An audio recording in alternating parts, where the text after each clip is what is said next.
Bismillahirrahmanirrahim. Yang kedua, yang kita harus paham dan harus kita mengerti.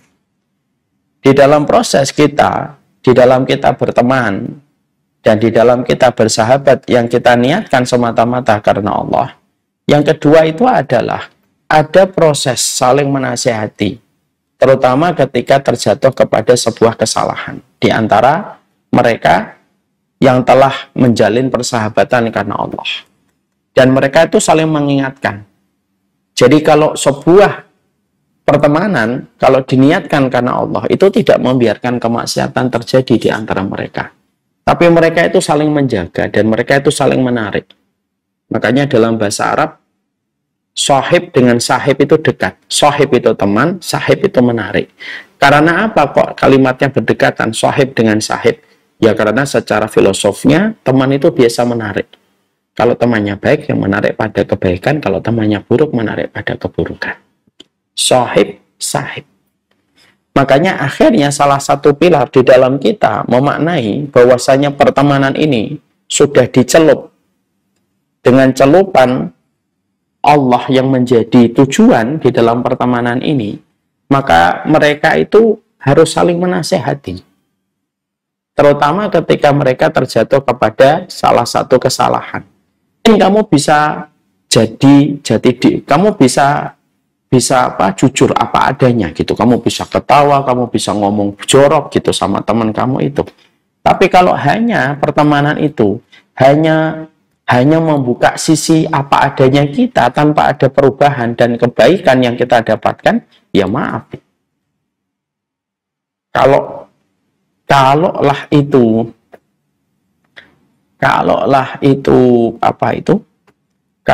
itu tidak jokesnya sama. Dan pertemanan yang didasarkan kepada hal semacam itu, ya boleh-boleh saja selama tidak membawa maksiat. Tapi tidak bisa dikatakan pertemanan semacam itu pertemanan yang didasarkan karena Allah. Kenapa? Tidak ada proses kebaikan dan ketaatan dan saling menasihati di dalam kebaikan setelah mereka berjumpa dan memaknai pertemanan mereka. Memang kita akhirnya kita ngerasain, wah saya itu kalau sama kamu tuh apa adanya. Ya akhirnya apa adanya ya sebagaimana basicnya. Kalau apa adanya buruk ya tetap jadi buruk.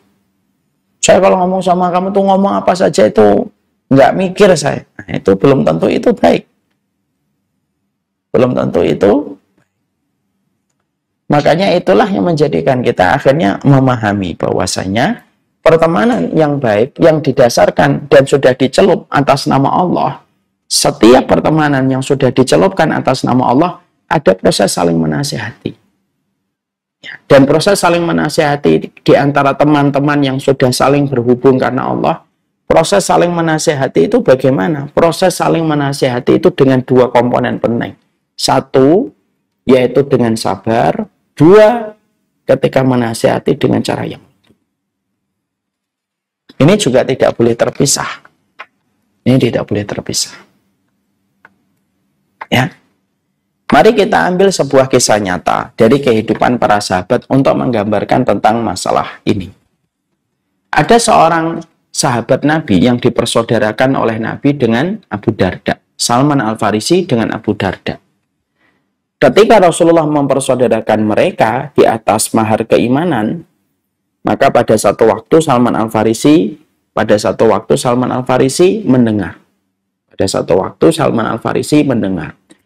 Dari istrinya Abu Darda bahwasanya Abu Darda sudah tidak tertarik lagi dengan dunia.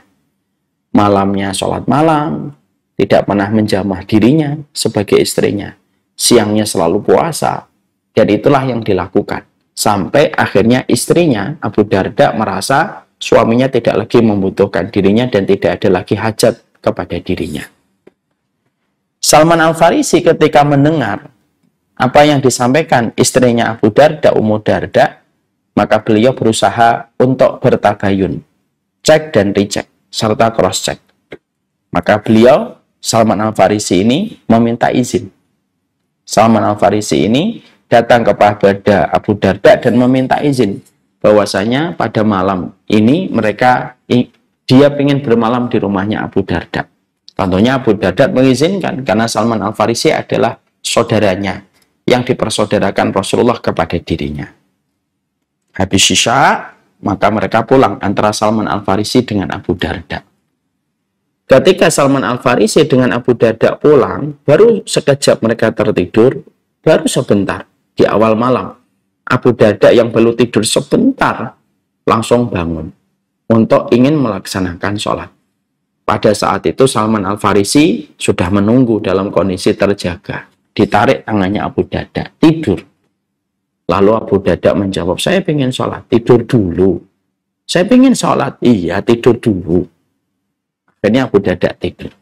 Baru sebentar tidur, bangun kembali. Kembali tangannya Salman Al-Farisi meraih tangannya Abu Darda, tidur. Saya mau sholat, iya tidur dulu. Tidur kembali. Dan itu berulang-ulang pada malam tersebut. Sampai jatuh pada sepertiga malam yang terakhir. Ketika jatuh pada sepertiga malam yang terakhir, pada saat itulah barulah Salman Al-Farisi membiarkan Abu Darda untuk sholat ketika memang malam merambah pada sepertiga malam.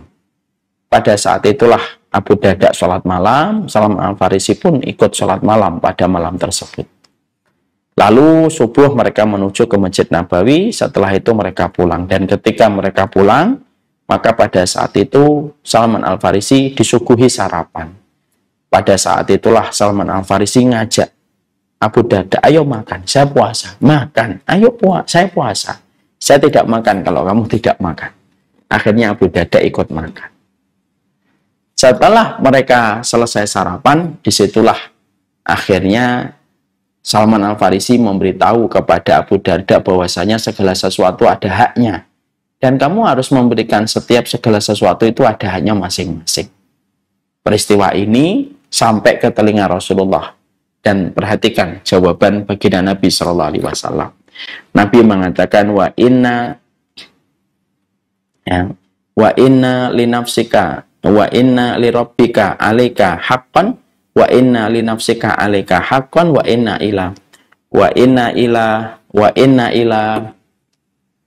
inna ila nafsika haqqan fa'tikul ladzi haqqin haqqahu.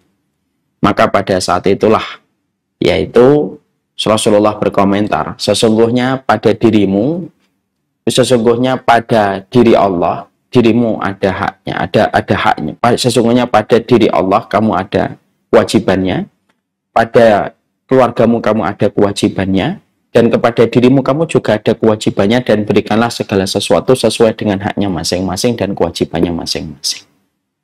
Maka pada saat itulah Abu Darda menyadari kesalahan. Yang menarik adalah ketika kita menjumpai bagaimana seorang Salman Al-Farisi, beliau dipersaudarakan dengan Abu Darda. Maharnya itu iman yang menjadikan mereka dipersaudarakan oleh Rasulullah SAW.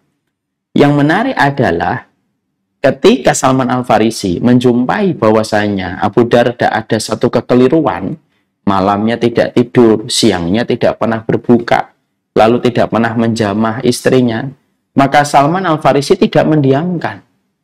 Dan Salman Al-Farisi tidak mengatakan, adalah toh itu bukan urusan saya, urusan pribadi masing-masing. Bukan.